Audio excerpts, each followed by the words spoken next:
Bonjour, je suis Laura Chiron, chargée de mission prévention et gestion des déchets à France Nature Environnement, et aujourd'hui j'aimerais vous parler de la CERD.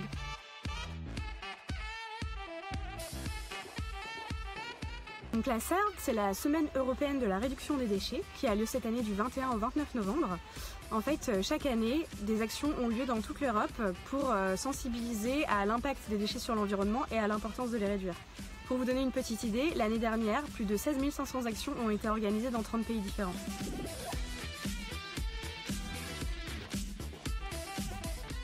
Parce que comme chaque année, et ce malgré le confinement, le mouvement France Nature Environnement se mobilise en partenariat avec l'ADEME autour de cet événement. Cette année, nous nous concentrons plus précisément sur la thématique des emballages plastiques.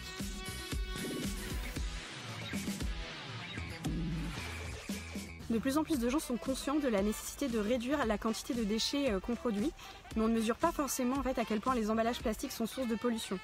99% des plastiques produits le sont à partir de combustibles fossiles, et donc cette production de plastique, elle est responsable à elle seule de 6% des émissions mondiales de CO2.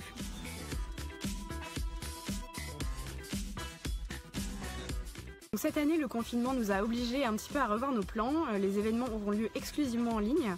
Des associations du mouvement organiseront par exemple des ateliers en visio de fabrication de produits ménagers faits maison ou encore de sensibilisation aux consignes de tri. Certaines d'entre elles aussi communiqueront essentiellement par leurs réseaux sociaux, donc par la réalisation de tutos explicatifs ou encore par le biais de campagnes de sensibilisation à la réduction des déchets.